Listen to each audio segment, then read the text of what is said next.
बिस्मिल्लाहिर्रहमानिर्रहीम। आज हमने फार्माकोलॉजी का जो टॉपिक डिस्कस करना है वो हमारे पास है एनेस्थीसिया। एनेस्थीसिया में हमारे पास अगर देखा जाए तो दो तरह के चैप्टर्स दिए गए हैं कैटजिंग के अंदर, जनरल एनेस्थीसिया, लोकल एनेस्थीसिया के नाम से। ठीक है, तो हम जो है वो इन दोनों को थोड़ा थोड़ा करके डिस्कस करेंगे। ठीक है, पहले हम अपने जो नोट्स हैं सिंपल वो देखेंगे, देन हम इसकी स्लाइड्स वगैरह को देख के कर्जन से भी एक दफ़ा क्या करेंगे, ओवरव्यू ले लेंगे कि कोई पॉइंट अगर हमारा रह गया हो तो वो हम वहाँ से कवर करेंगे। ठीक है, तो सबसे पहले आपको पता है कि एनेस्थीसिया जो होता है, एनेस्थेटिक ड्रग्स जो होती हैं वो बेसिकली दिए क्यों जाते हैं। इस तरह की मेडिसिन हम देते हैं ताकि आप क्या किया जाए कि हमें जो पेशेंट है जितनी सर्जरीज वगैरह होनी होती है उनको हम इस तरह की स्लीप की कंडीशन में लेके जाएं कि उनको सर्जरी की पेन वगैरह जो है वो फील ना हो। ठीक है, तो जनरल एनेस्थीसिया होता है और लोकल एनेस्थीसिया होता है। जनरल एनेस्थीसिया देते हैं हम पूरी बॉडी के लिए। ठीक है, मतलब कि आपकी जो है वो कंप्लीट बॉडी रिलैक्स कर जाए और उसको जो है वो पेन वगैरह फील ना हो, तो उसके लिए हम जनरल एनेस्थीसिया जो है वो यूज़ करते हैं।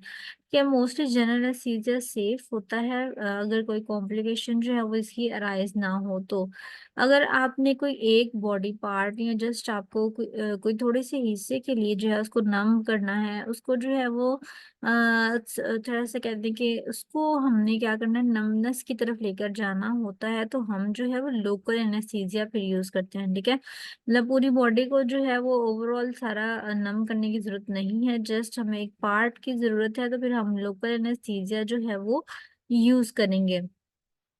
ठीक है, लोकल एनाल्जेसिया यूज करेंगे हम कोई specific part of the body के लिए। ठीक है, तो हम उसको इंजेक्शन के थ्रू या नर्व ब्लॉकेज के थ्रू, ठीक है, लोकल एनेस्थीसिया जो है वो अप्लाई कर सकते हैं। टेम्पररी बेसिकली क्या होता है, टेम्पररी लॉस हो जाता है फीलिंग्स का, आपके सेंसेशंस जो है वो नहीं आती हैं, हमारे एस्थेटिक्स जो है वो बॉडी के अंदर डाल देते हैं। तो ये आपके पास कॉन्सेप्ट हो जाता है जनरल एनेस्थीसिया का एंड लोकल एनेस्थीसिया का। अब कोई भी एनेस्थीसिया आप यूज करते हैं ना, तो आपकी बुक के अंदर भी मेंशन होगा कि उसकी 4 स्टेजेस होती हैं। ठीक है, सबसे पहले आपके पास होती है इंडक्शन स्टेज। इंडक्शन स्टेज में क्या होता है, हम पर्सन को कॉन्शियसनेस से अनकॉन्शियसनेस की तरफ लेकर जाते हैं। ठीक है, सिंपल आपने याद रखना है, अभी पर्सन जो है वो कॉन्शियसनेस से अनकॉन्शियसनेस की तरफ जा रहा है। ठीक है, उसके बाद आपके पास आती है एक्साइटमेंट फेज। एक्साइटमेंट फेज में हम क्या कहते हैं, मोस्टली जो इनहिबिटरी न्यूरॉन्स होते हैं उनको हम डिप्रेशन यानी उनको कम कर दिया जाता है, उनकी डिप्रेशन हो जाती है, जिसकी वजह से हमारी बॉडी के अंदर जो एक्साइटमेंट मैकेनिज्म होता है वो ऑन हो जाता है। यानी इस फेज में क्या होगा, बीपी जो है वो हाई होता है, हार्ट रेट जो है वो मोस्टली इंसान का हाई होता है। ठीक है, तो ये आपके पास एक्साइटमेंट फेज आ जाती है। नेक्स्ट अगर हम देखें तो हमारे पास होती है सर्जिकल एनेस्थीसिया। थर्ड स्टेज होती है सर्जिकल एनेस्थीसिया की स्टेज होती है जिसमें पेशेंट फुल्ली अनकॉन्शियस हो जाता है। ठीक है, रिस्पॉन्सिव टू अनरिस्पॉन्सिव हो जाता है सर्जरी के साथ, यानी उसको कोई पता नहीं होता मेरे साथ कौन सा प्रोसेस जो है वो किया जा रहा है। उसके बाद देखिए हमारे पास आता है फोर्थ वन, मेडुलरी पैरालिसिस। इसमें ये होता है, ये बेसिकली मोस्ट क्रिटिकल फेज होती है, फोर्थ स्टेज जो होती है, इसमें पेशेंट ने वापस आना होता है। इसमें मेडला अगर तो पेशेंट को अच्छे तरीके से रिकवर ना किया जाए तो हमारे पास डेथ भी जो है वो पर्सन की हो सकती है। मतलब लास्ट स्टेज होते हैं, इसमें वापसी का जो है वो प्रोसेस करना होता है। और मेडली पैरालिसिस जो है वो कह लेंगे थोड़ी सी क्रिटिकल फेज होती है। तो हमारे पास ये 4 स्टेजेस हैं, induction, excitement, surgical anaesthesia and medley paralysis. मतलब कोई भी आप एनेस्थीसिया एनेस्थेटिक ड्रग्स यूज करते हो तो उसमें आपको ये 4 स्टेजेस जो हैं वो जरूर जरूर जो है वो आएंगी। तो एनेस्थीसिया के जो 4 स्टेजेस हैं, एनेस्थेटिक ड्रग्स की 4 स्टेजेस कह लें या एनेस्थीसिया के प्रोसेस की 4 स्टेजेस, तो वो हमने पढ़ ली हैं, induction, excitement, surgical anaesthesia and medley paralysis. ठीक है, अगर बात करें थोड़ा सा ओवरव्यू लें जनरल सा कि जनरल एनेस्थीसिया जो होते हैं, जनरल एस्थेटिक्स होते हैं, उनमें क्या क्या चीज़ें शामिल होती हैं। तो जनरल एस्थेटिक्स को अपनी आसानी के लिए उनके ड्यूरेशन के बेस पे, उनके लेंथ ऑफ स्टे की बेस पे आप उसे 4 ग्रुप्स में डिवाइड कर सकते हो। ठीक है, अब फर्स्ट ग्रुप हमारे पास जो होता है वो बेसिकली प्योरली अनकॉन्शियसनेस के लिए होता है। ठीक है, मतलब आप अनकॉन्शियसनेस चाह रहे हो पर्सन के अंदर के वो क्या हो जाए, अनकॉन्शियस हो जाए, तो उसके लिए आप फर्स्ट ग्रुप को यूटिलाइज कर सकते हो। ठीक है, अब फर्स्ट ग्रुप में कौन कौन सी चीजें आती हैं जी, उसमें आपके पास टोमिडेट आता है, प्रोपोफोल आ जाता है, इसके अलावा बारबिचुरेट्स जो है वो आ जाते हैं। ठीक है, तो ये आपके पास ना कुछ ड्रग्स हैं जो कि हमने फर्स्ट ग्रुप के अंदर रखी हैं, ठीक है। सिंपल से ये भी हम इसको पढ़ रहे हैं।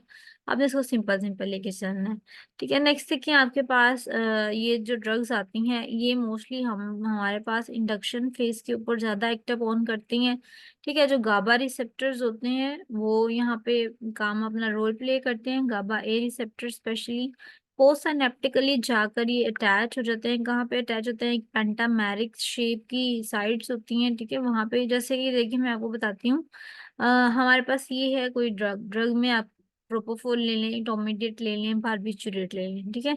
इसने जाके बाइंड करना है गाबा ए रिसेप्टर के साथ, ठीक है। जब वो गाबा ए रिसेप्टर के साथ जाके बाइंड करेगी तो वहां पे न्यूरोनल एक्साइटेबिलिटी आती है, यानी जो कैल्शियम चैनल्स होते हैं ना, जो आयंस होते हैं, आयनिक चैनल्स होते हैं वो ओपन होते हैं, न्यूरॉन्स होते हैं वो एक्साइट होते हैं, ठीक है। और वो अपना कोई कन्फर्मेशनल चेंज आता है और वो अपना रोल प्ले करते हैं, ठीक है।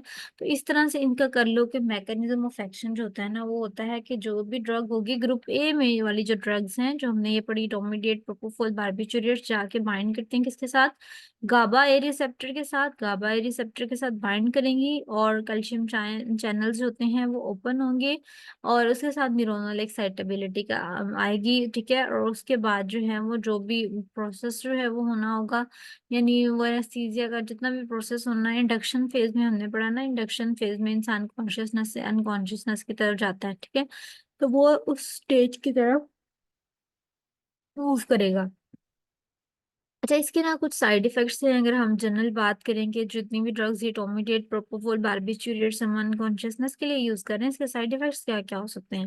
इसके साइड इफेक्ट्स में देखिए आपके पास सबसे पहले जो ड्रग है इटोमिडेट, इटोमिडेट के साइड इफेक्ट्स आपके पास आते हैं एड्रिनल सप्रेशन और मायोक्लोनस, यानी मसल्स की मूवमेंट जो है ना वो इफेक्ट होती है, ठीक है। नेक्स्ट अगर हम देखें आपके पास प्रोपोफोल आता है, प्रोपोफोल में हमारे पास रेस्पिरेटरी डिप्रेशन और हाइपोटेंशन, ठीक है, ये इसके साइड इफेक्ट्स होते हैं। उसके बाद हम देखें तो हमारे पास आता है बारबिचुरेट्स, बारबिचुरेट्स के साइड इफेक्ट्स में एपनिया है, कफ है, ब्रोंकोस्पैज्म है और रेस्पिरेटरी डिप्रेशन, ठीक है। ये चीजें जो है हमें फेस करनी पड़ती हैं। उसके बाद अगर आप ये हमारा फर्स्ट ग्रुप यहाँ पे कंप्लीट होता है, ठीक है। शॉर्ट ओवरव्यू फर्स्ट ग्रुप का हो गया। सेकंड ग्रुप हम देखें तो हमारे पास कीटामाइंस वगैरह होते हैं, नाइट्रस ऑक्साइड्स वगैरह, ठीक है। ये ज्यादातर मेंटेनेंस फेज के ऊपर जो है वो एक्ट करते हैं, ठीक है। वो हमारे पास इंडक्शन फेज के ऊपर एक्ट कर रहे थे और ये आपके पास मेंटेनेंस फेज जो होती है उसके ऊपर एक्ट अप ऑन करते हैं, ठीक है। मेंटेनेंस फेज के ऊपर एक्ट अप ऑन करते हैं और यहाँ पे जो रिसेप्टर्स आपके पास होंगे वो होंगे एनएमडीए रिसेप्टर। एनएमडीए मतलब N methyl D aspartate receptors जो हैं वो सेकंड ग्रुप के होते हैं और वो कहाँ पे प्रेजेंट होते हैं? स्पाइनल कॉर्ड में प्रेजेंट होते हैं और बेसिकली पेन मॉड्यूलेशन का प्रोसेस करते हैं, यानी जो पेन का प्रोसेस होता है उसको कम करते हैं ताकि इंसान रिलैक्स हो जाए और उसको जो है वो थोड़ी सी नींद आए, ठीक है। तो ये हमारे पास क्या होता है? एनएमडीए रिसेप्टर्स होते हैं जो कि ग्लूटामेट वगैरह सिक्रिएट करते हैं, ग्लूटामेट आगे से ग्लूटामेट रिसेप्टर्स के ऊपर जाकर एक्ट करते हैं और वहां पे कैल्शियम चैनल्स जो है वो रिलीज करते हैं, ठीक है। अभी देखें ग्लूटामेट जाके एनएमडीए रिसेप्टर्स के ऊपर जो है वो एक्ट अपॉन करता है जिससे कैल्शियम चैनल्स जो होते हैं वो रिलीज होते हैं। कैल्शियम चैनल एक्टिवेट करते हैं नेक्स्ट सिग्नल्स को, ठीक है। वो पेन की परसेप्शन जो होती है, रिसेप्शन ऑफ पेन जो है उसको कम कर देता है जिसकी वजह से इंसान को रिलैक्स जो है वो इन्वायरमेंट मिलता है और वो थोड़ा सा स्लीप की तरफ मूव करता है। सिलेक्टिवली इनहिबिट भी करते हैं ये मोस्टली ये सारी नाइट्रस ऑक्साइड, जीनोन, साइक्लोपैन, ठीक है। ये थोड़ा सा सेलेक्टिवली इनहिबिट भी करते हैं रिसेप्टर्स को, लेकिन ये है कि मोस्टली एक्टिव ऑन करते हैं और ये एक्टिवेट करते हैं सिग्नल्स को, ठीक है। इसमें जो एग्जांपल्स हैं वो ये लिखी हुई है, नाइट्रस ऑक्साइड है, जीनोन है, साइक्लोपैन, ठीक है। एडवर्स इफेक्ट्स हम इनके देख लें तो हमारे पास आप एक ही तरह के लिख सकते हैं, मतलब ग्रुप 2 के जो एडवर्स इफेक्ट्स हैं वो क्या होते हैं? हाइपोटेंशन है, टैकीकार्डिया है, हाइपरसलाइवेशन है, हेलुसिनेशंस वगैरह हो सकती हैं, डिजीनेस है, नॉजिया और वोमिटिंग की कंडीशन जो है वो अपीयर हो सकती है। तो ये आपके पास ग्रुप जो है वो सेकंड ग्रुप हो गया। फर्स्ट ग्रुप हमने पढ़ा मोस्टली अनकॉन्शियसनेस की तरफ लेके जाने वाला ग्रुप है और इंडक्शन फेज में एक्टिव ऑन करता है, उसमें रिसेप्टर्स के नेम हमने पढ़े गाबा रिसेप्टर्स। अगर आप सेकेंड ग्रुप की बात करें तो ये मेंटेनेंस फेज के ऊपर एक्टिव ऑन करने वाला ग्रुप है, इसके अंदर एनएमडीए रिसेप्टर्स होते हैं और इसके एडिवर्स इफेक्ट्स हमने ये पढ़ लिया। अब नेक्स्ट हमारे पास थर्ड ग्रुप आ जाता है। थर्ड ग्रुप हमारे पास जो होता है वो एक्ट अपॉन करता है basically to immobile immobile the person, ठीक है। पहले वाला तो सिर्फ अनकॉन्शियसनेस की तरफ लेकर जा रहा था, लेकिन ये पर्सन को बिल्कुल इमोबाइल कर देता है, ठीक है, यानी वो मूव नहीं कर पाता। जो third group of general anaesthetics है, अब थर्ड ग्रुप हमारे पास गाबा रिसेप्टर के ऊपर ही एक्ट अपॉन करते हैं, लेकिन उनका जो रिसेप्टर का कह लो कि होता है पोजीशन, वो थोड़ी सी चेंज होती है, थोड़ा सा डिफरेंट होता है स्ट्रक्चर, ठीक है। इसके साथ एक एडिशनल चीज ये बताई गई थी कि टू पोर पोटाशियम चैनल्स जो हैं वो यहाँ पे प्रेजेंट होते हैं, ठीक है, टू पोर डोमेन, ये दोनों तरफ जो है उनके सुराख होता है, और कैल्शियम चैनल पोटाशियम चैनल जो है वो यहाँ पे प्रेजेंट होते हैं, ठीक है। और यहाँ पे क्लोराइड का वो मोस्टली होता है, ऊपर हमने कैल्शियम के पढ़े थे कि कैल्शियम चैनल्स जो हैं वो उनके साथ वो रिलीज होते हैं और वो ओपन होते हैं, तो हमारे पास यहाँ पे क्लोराइड आयन होते हैं, ठीक है। तो प्रोसेस सारा वही होगा, यहाँ से जाके यहाँ पे गाबा ए रिसेप्टर्स होंगे, ठीक है। तो पोटाशियम चैनल्स जो हैं वो क्या करेंगे, ओपन अप होंगे, क्लोराइड की जो है वो मूवमेंट होगी, ठीक है। क्लोराइड आयंस जो हैं वो मूव करके अंदर जाएंगे, जिसकी वजह से वो चैनल्स वगैरह ओपन होंगे और हमारे पास कन्फर्मेशनल चेंजेस वगैरह आएंगी, ठीक है। और कोई भी प्रोसेस जो है वो आसानी से हो सकता है। साइड इफेक्ट्स में अगर आप देखें तो आपके पास साइड इफेक्ट्स में आता है कि इनकी वजह से बीपी जो है वो मोस्टली कम हो सकता है, यानी हाइपोटेंशन की कंडीशन हो सकती है, कार्डिक एरिथमियास हो सकते हैं, रीनल टॉक्सिसिटी की कंडीशन जो है वो हो सकती है, ठीक है। कैटसन के ऊपर भी अगर देखा जाए तो उन्होंने हर सिस्टम के ऊपर जो है ना, यानी कार्डियोवास्कुलर सिस्टम के ऊपर क्या इफेक्ट आएगा और रीनल के ऊपर क्या इफेक्ट आएगा, इस तरह से करके उन्होंने जो है वो आपके पास साइड इफेक्ट्स को एक्सप्लेन किया होगा, ठीक है। अच्छा, एक ड्रग हमारे पास डेक्समेडिटोमिडीन आ सकती है, जो कि कह लो कि जनरल एनेस्थीसिया की ही ड्रग होती है, लेकिन इतनी मतलब ज्यादा मेंशन नहीं की जाती।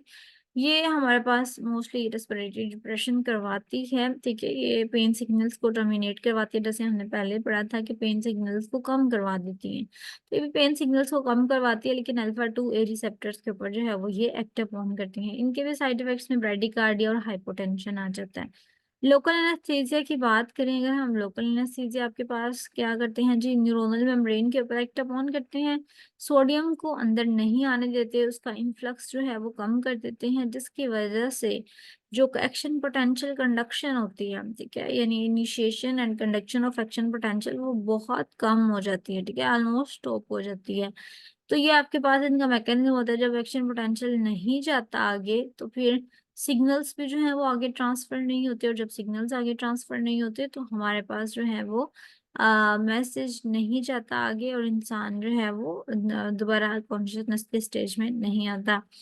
तो लोकल एनेस्थीसिया आपके पास ये उनका कह लो मैकेनिज्म ऑफ एक्शन है, वो किस तरह से एक्ट अपॉन करते हैं। ये हमारे पास जो है ना वो मैकेनिज्म ऑफ एक्शन है लोकल एनेस्थेटिक्स का। ये लोकल एनेस्थेटिक्स बाइंड करते हैं टारगेट साइट पे, ठीक है, इंट्रासेलुलर साइट जो होती है सोडियम चैनल की, और वो बेसिकली क्या कहते हैं, प्रिवेंट करते हैं सोडियम इनफ्लक्स को, जिसकी वजह से डिपोलराइजेशन नहीं होती, ठीक है, एक्शन पोटेंशियल जो है वो फर्दर जनरेट नहीं होता, और जो परसेप्शन ऑफ पेन होती है वो भी आपके पास क्या हो जाएगी, कम हो जाएगी, ठीक है। और नर्व कंडक्शन जब नहीं होती तो पेन की परसेप्शन जो है वो बहुत कम हो जाती है, ठीक है। ये इसकी डायग्राम है आपके पास उन्होंने दी हुई है, इसको जो है वो आप देख सकते हैं। एक्स्ट्रा सेलुलर साइड है, ये इंट्रासेलुलर आयन है, ठीक है, साइड है, यहाँ पे जाके लोकल एनेस्थेटिक्स बाइंड करते हैं, और बेसिकली जो कन्फर्मेशनल चेंज आता है उसके बाद इनएक्टिवेटेड जो कन्फर्मेशन है वो हमारे पास आ जाएगी, ठीक है। तो इस तरह से करके उन्होंने क्या करना है, आपके पास लोकल एनेस्थेटिक्स का जो है वो मैकेनिज्म ऑफ एक्शन आपके पास आ जाता है, ठीक है। लोकल एनेस्थेटिक्स अपनी टारगेट साइड के ऊपर बाइंड करते हैं इंट्रासेलुलर साइड के ऊपर, और फिर जो होता है वो क्या होता है, वहाँ पे वोल्टेज गेटेड सोडियम चैनल्स जो है वो मौजूद होते हैं, लेकिन यहाँ पे जो है वो इनएक्टिवेटेड साइड बन जाती है, ठीक है। तो ये हमारे पास जो है वो मैकेनिज्म ऑफ एक्शन है लोकल एनेस्थेटिक्स का। नेक्स्ट अगर हम देखें हमारे पास लोकल एनेस्थेटिक्स की एग्जांपल जिन्होंने हमें दी हुई है वो है लाइडोकेन और बेपिवाकेन, ठीक है। लोकल एनेस्थेटिक्स की हमारे पास एग्जांपल में आ जाता है। अब एक ओवरव्यू अगर हम इनका देखें, जनरल चीजें हमने पढ़ा जो कि ऑल सेंसेशन ऑल कॉन्शियसनेस को लॉस कर देती है, ठीक है।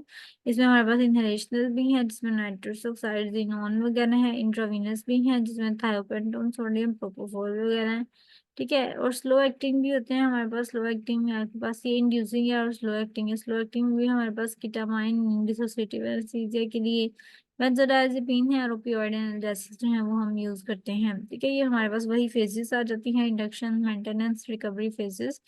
ठीक है, और मिनिमम उसके बाद ये स्टेजेस ऑफ एनेस्थीसिया ज्यादा अच्छे से दी हुई एनाल्जेसिया की, एक्साइटमेंट की, surgical anaesthesia and medullary paralysis. ठीक है, तो हमने पढ़ा कि एनाल्जेसिया में क्या होता है, सबसे पहले इंसान कॉन्शियसनेस या अनकॉन्शियसनेस के स्टेज में जाता है। एक्साइटमेंट में क्या होता है, डिलीरियम वगैरह। ठीक है, उसमें आपने मोस्टली ये चीजें वगैरह देनी होती है, जैसे बीपी आपका हाई होता है और ये सारा कुछ, हार्ट रेट हाई होता है। उसके बाद आइडियल स्टेज आपके पास सर्जिकल एनेस्थीसिया आ जाती है, और मेडुलरी पैरालिसिस में वापसी की स्टेज होती है। ठीक है, मेंटेन करने के लिए सर्कुलेशन, रेस्पिरेशन को, तो वो आपने अच्छे से करनी होती है। उसके बाद जनरल एनेस्थीसिया का मैकेनिज्म ऑफ एक्शन हमने पढ़ा, तीन चार ग्रुप्स हमने पढ़े। एक में हमने पढ़ा कि वो गाबा ए रिसेप्टर्स होते हैं, ठीक है, जो क्लोराइड चैनल खोलते हैं, तो फिर उनको जो है वो फर्दर एक्शन, कन्फर्मेशनल चेंज आता है और टाइम मिलता है कुछ करने का। उसके बाद ग्लाइसिन जो एक्टिवेट करता है क्लोराइड चैनल्स को। ठीक है, उसके बाद कीटामाइन का हमने पढ़ा, और उसके बाद हमने बारबीचुरेट्स का पढ़ा। नाइट्रस ऑक्साइड की कुछ प्रॉपर्टीज बताई हुई है, आपने सिर्फ एडवर्स इफेक्ट्स पे ज्यादा गौर करना है। ठीक है, और एक दो जो है वो कैलो इंट्रोडक्शन की लाइन आप कर सकते हैं। हेलोथेन का बताया हुआ है कि वोलेटाइल लिक्विड होता है जी, ये भी एक एनेस्थेटिक है लेकिन एनाल्जेसिक नहीं है। एनेस्थेटिक मतलब जो है वो एनेस्थीसिया के लिए यूज हो सकता है, लेकिन पेन रिमूव करने के लिए हम इसको नहीं यूज कर सकते।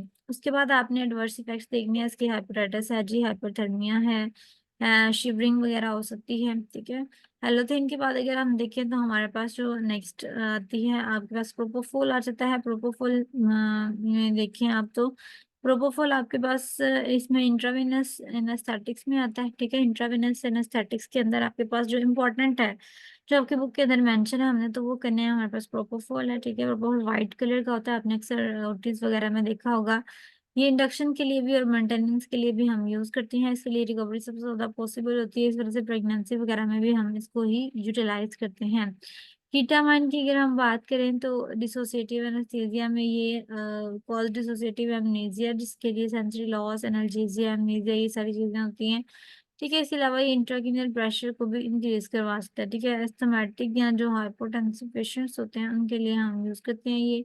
ठीक है, एडवर्स इफेक्ट्स में देखिए आपके पास हेलुसिनेशन है, हाइपरटेंशन है, और स्लाइवेशन, यानी हमने पढ़ा हाइपर स्लाइवेशन जो है वो हो सकती है। ठीक है, बेंजोडाइजेपिन आ जाता है नेक्स्ट, जो कि इंडक्शन, मेंटेनेंस और सप्लीमेंटिंग एनेस्थीसिया के लिए आप यूज कर सकते हो। ठीक है, ऑपियोइड्स को आप मोस्टली न्यूरोलेप्टिक एनाल्जेसिया के लिए, यानी जो बहुत ही एनाल्जेसिया की इंटेंस फॉर्म है उसके लिए हम यूज करते हैं। और कब कब यूज कर सकते हैं, जब आपने एंडोस्कोपी करनी हो या आपने एंजियोग्राफी करनी हो, उसके लिए। इसके रिवर्स इफेक्ट्स आपने करने हैं, नोजिया, वोमिटिंग, मसल डिस्टोनिया। ठीक है, ये आपके पास जो है वो सारे इसके आ जाते हैं साइड इफेक्ट्स। लोकल एनेस्थीसिया हमने बड़ा, लोकल एनेस्थीसिया जो कि ब्लॉक करती हैं, कंप्लीट कॉन्शियसनेस कॉज नहीं करती, सिर्फ किसी एक पॉइंट के ऊपर जो है वो उनकी कॉन्शियसनेस मौजूद होती है। उसके बाद ये उन्होंने थोड़ा सा उसका मैकेनिज्म ऑफ एक्शन बताया हुआ है। क्लासिफिकेशन इसकी भी इस तरह से ही है, लो पोटेंसी, इंटरमीडिएट पोटेंसी है, हाई पोटेंसी है। लो पोटेंसी में प्रोकेन, क्लोरोप्रोकेन आ जाता है, इंटरमीडिएट में लिग्नोकेन और लाइडोकेन आ जाती है। ठीक है, हाई पोटेंसी के अंदर विपिवाकीन और रुपिवाकीन। ठीक है, सरफेस एनेस्थेटिक्स भी आते हैं कुछ, मतलब कुछ तो इंजेक्टेबल्स होते हैं, कुछ सरफेस होते हैं। इसमें सॉल्युबल में कोकीन है, इनसॉल्युबल में बेंजोकेन है। ठीक है, और केमिस्ट्री की अगर हम थोड़ी सी, उन्होंने बात की हुई है कि लोकल एनेस्थीसिया होते हैं वो वीक वीक बेसिस होते हैं। ठीक है, इतना ज़्यादा करने की जरूरत नहीं है आपको, अपने जस्ट उनके नाम करने होते हैं, उनकी एक दो पॉइंट में एक्सप्लेनेशन करनी होती है, और साथ कोई टेबल वगैरह दिया तो वो कर लें, वरना एडवर्स इफेक्ट्स होते हैं, साइड इफेक्ट्स वगैरह, वो अपने ज़्यादा इंपॉर्टेंट होते हैं, वो करने होते हैं। ठीक है, सिस्टमेटिक एक्शन क्या होते हैं जी, लोकल एनेस्थीसिया के सीएनएस के ऊपर क्या होते हैं, और सीवीएस के ऊपर डिप्रेशन मोस्टली हो सकता है ये, और हमारे पास ब्लड वेसल्स के ऊपर से क्या होता है, वेजोडाइलेशन करवाता है। ठीक है, ये हमारे पास रिवर्स इफेक्ट्स भी उन्होंने मेंशन किए हुए हैं। लिग्नोकेन को अगर आप देखें तो आप सरफेस के ऊपर इसको यूज कर सकते हैं, सरफेस एप्लीकेशन इसकी होती है नर्व ब्लॉकेज के लिए। लेकिन अगर आप ज्यादा यूज करते हैं तो फिर कन्वेलियन कोमा या रेस्पिरेटरी अरेस्ट जो है वो इससे हो सकता है। विपिवाकीन हमारे पास लॉन्ग एक्टिंग लोकल एनेस्थीसिया है, मोर सेंसरी ब्लॉकर कॉज करता है। और एडवर्स इफेक्ट में कार्डियोटॉक्सिक होता है। रोपिवाकिन की बात करें तो रोपिवाकिन जो है वो बुपिवाकिन का ही कह लो कि मिलता जुलता एलिमेंट है इसके साथ, लेकिन कम उसकी कार्डियोटॉक्सिसिटी जो है वो उससे कम है। के लोकल एनेस्थीसिया की उन्होंने बताया हुआ कि किस तरह से ये एक्ट अपॉन करती हैं, तो कंडक्शन ब्लॉक करती हैं या स्किन के ऊपर अप्लाई करना चाहिए या डायरेक्टली टिश्यू के ऊपर जो है वो हम इसको अप्लाई करते हैं। ठीक है, जो स्पाइनल एनेस्थीसिया का बताया हुआ, स्पाइनल एनेस्थीसिया कहाँ पे दिया जाता है और किस पोजीशन पे जो है वो दिया जाता है, कि इस तरह से करके बैठा के तो जो ड्यूरल स्पेस है उसके अंदर पे जाके देखें एपिड्यूरल एनेस्थीसिया उन्होंने दिया हुआ है। एपिड्यूरल एनेस्थीसिया उन्होंने दिया हुआ है नर्व स्पेस के नीचे बिल्कुल, और जो स्पाइनल एनेस्थीसिया है वो उससे भी नीचे करके जो है वो दिया जाता है। एपिड्यूरल एनेस्थीसिया का बता दें, उन्होंने एक वेन के अंदर हम देते हैं जिसको हम रिग्नोकेन, एडोकेन, विवोकेन वगैरह इस चीज में हम यूज करते हैं। ठीक है, तो ये आपके पास मोस्टली ना कह लो कि थोड़ी सी एनेस्थीसिया के बारे में एक्सप्लेनेशन थी। अगर आपने बुक देखोगे तो जनरल एनेस्थीसिया के बारे में ये ना आपने जस्ट रीडिंग करनी है। ठीक है, इनहेल्ड एनेस्थीसिया कौन कौन से हैं हमने जो पढ़े हैं वो नाम आपने कर लेने हैं, जो नहीं पढ़े वो उनको छोड़ दीजिएगा। फैक्टर जो कि सॉल्युबिलिटी को अफेक्ट करते हैं, ये पहले चैप्टर में था और वहां से ही इसको लिया गया है। तो थोड़ी यूज पॉइंट्स फैक्टर्स कौन कौन से फैक्टर्स इफेक्ट होते हैं। ठीक है, सॉल्युबिलिटी सॉल्युबल कितनी है और आउटपुट कितनी है। ठीक है, उसके अलावा प्रेशर डिफरेंस कितना है, इतना ज़्यादा पढ़ने की जरूरत नहीं है, बस पॉइंट्स आपको फिंगर पे आने चाहिए। ठीक है, उसकी उसके बाद आपके पास जो यहाँ से इम्पोर्टेंट चीज़ें हैं, फार्माकोडायनामिक्स आ जाती है, फार्माकोडायनामिक्स आपको करनी होती है। उसके बाद आपके पास इफेक्ट्स आ जाते हैं कि हमने पढ़ा ये स्टेजेस आ गई हैं, स्टेज 1, स्टेज 2, स्टेज 3, जैसे स्टेज है। और ये आपके पास जो है वो एक्साइटमेंट की फेस है, ये सर्जिकल एनेस्थीसिया की फेस है। ठीक है, कार्डियोवैस्कुलर इफेक्ट्स आते हैं, हमने बड़ा हाइपोटेंशन वगैरह कॉज करते हैं वो यहाँ मेंशन होती हैं। उसके बाद आपके पास आ जाते हैं रेस्पिरेटरी इफेक्ट्स। ठीक है, रेस्पिरेटरी इफेक्ट में सांस लेने में मसला आता है या जो भी होता है, वो एक दो लाइन आपने डिप्रेस कर देता है रेस्पिरेटरी में, वो आपने। उसके बाद आपके पास रीनल इफेक्ट्स आते हैं। रीनल इफेक्ट्स में आपके पास आता है कि ग्लोमेरुलर फिल्ट्रेशन रेट को ही कम कर देता है। ठीक है, हेपेटिक इफेक्ट्स हैं और यूट्राइन स्मूथ मसल्स के जो हैं वो इफेक्ट्स आ जाते हैं। और टॉक्सिसिटी एनेस्थेटिक एजेंट्स की हमने जितनी भी पढ़ी है, आप वहां से भी इसके साइड इफेक्ट्स पढ़ सकते हैं। इसके अलावा यहाँ से पॉइंट्स वगैरह करके के अंदर आपने थोड़ा सा एक एक दो लाइन जो है वो रीड आउट करनी होती है बस, के क्या क्या हो सकता है फर्दर। ठीक है, नेफ्रोटॉक्सिसिटी है, हेमाटोटॉक्सिसिटी है, हेपेटोटॉक्सिसिटी है। ठीक है, लीवर, किडनी और हर चीज को जो है ये इफेक्ट कर रहा है। प्रोपोफोल की बात की हुई है उन्होंने नेक्स्ट। ठीक है, प्रोपोफोल के बारे में थोड़ी सी डिस्कशन जो हमने वहां पढ़ी, अगर आप वहां कर लें तो वो इतनी ही काफी है। ठीक है, ऑर्गन सिस्टम इफेक्ट क्या होते हैं सीएनएस के ऊपर, रेस्पिरेटरी के ऊपर क्या क्या इफेक्ट आता है, क्योंकि ये रिडक्शन कॉज करता है अपर एयरवे की। ठीक है, तो ये उन्होंने बताया हुआ यहाँ पे आपको। और थोड़े से दूसरे इफेक्ट्स जो जो आ सकते हैं वो उन्होंने यहाँ पे मेंशन किया है। डोजेज करने की जरूरत नहीं, डोजेज नहीं आती। फोस्फोप्रोपोफोल मतलब उसके साथ जो मिलता जुलता होगा उसकी भी उन्होंने थोड़ी सी मेंशन की होगी यहाँ पे। ठीक है, उसके बाद उन्होंने क्या किया जी, बारबिटूरेट्स का बताया है, बेंजोडाइजेपिन का बताया हुआ है। ठीक है, ऑर्गन सिस्टम इफेक्ट्स इनके भी सेम वैसे ही हैं, सिर्फ क्या करना है एक एक दो दो लाइन को देखना होता है आपने। ठीक है, जो जो इफेक्ट्स आ रहे हैं कीटामाइन के, जो जो इफेक्ट्स आ रहे हैं, ठीक है, इसको नोट्स बनाने, नोट्स की तरह की आपने अर्रेंज करना है। हमने मेटिमोडीन भी पढ़ा ना लास्ट पे आके, बिल्कुल अल्फा टू रिसेप्टर्स के साथ बाइंड करता है, तो वो भी हमने उसके भी साइड इफेक्ट्स जो है वो यहाँ पे मेंशन किए हुए हैं। तो आपके पास ऑलमोस्ट जनरल चीजें में ना ये चैप्टर होता है जो कि इम्पोर्टेंट होता है, और उसमें बस यही चीजें मेंशन की हुई हैं। और लगोरल चीजें की अगर हम बात करें, उसकी अगेन डेफिनेशन पहले करनी होगी, मैकेनिज्म ऑफ एक्शन क्या क्या होता है उसके ऊपर। ठीक है, वो आपने पढ़ना होगा। और उसके बाद हमारे पास आता है कि इसकी जो है ना वो डिस्ट्रीब्यूशन, एब्जॉर्प्शन या फार्माकोडायनामिक्स का प्रोसेस जो है वो क्या होता है। ठीक है, इनको जस्ट आपने एक दफा रीड आउट करना है। मेन मेन चीजें जो हमने स्टार्ट में की थी वो आप एक दफा याद कर लीजिएगा। ठीक है, बाकी साइड इफेक्ट सारे अच्छे से जो है वो आपने करने हैं। मेडिसिन के नेम जो मैंने आपको करवाए हैं, लाइडोकेन, ठीक है, कोकेन, बेंजोकेन, विपिवाकेन, ये सारी जो होती हैं इनकी आपको करेक्टरिस्टिक्स एक दफा रीड आउट करनी होती हैं। ठीक है, अगर कोई इशू होता है तो आप बता सकते हैं। सबसे बेस्ट ये टेबल होता है, समरी के अंदर जितना मेंशन किया होता है ये आप पढ़ लें। ठीक है, ये mechanism of action, effects, clinical action और फार्माकोकाइनेटिक्स और फार्माकोडायनामिक्स, आपका पूरा चैप्टर जो है वो यहाँ से हो जाएगा। ठीक है, समरी को एक दफा रीड आउट करें, समरी रीड आउट करनी होती है जिसकी वजह से हमारा पूरे चैप्टर के इम्पोर्टेंट जो छोटे-छोटे पॉइंट्स होते हैं वो हम कर सकते हैं, ठीक है? तो हमारा लेक्चर आज का इतना ही था। आपने कैल्शियम के अंदर से समरी वाला टेबल दोनों बुक्स का रीड आउट करना है, ठीक है? उसके बाद आपने नोट्स देखने हैं, उसके बाद आपने अपनी स्लाइड्स देखनी है और तो होप्स आपको कुछ ना कुछ अंडरस्टैंड जो है वो इसमें से हो जाएगा।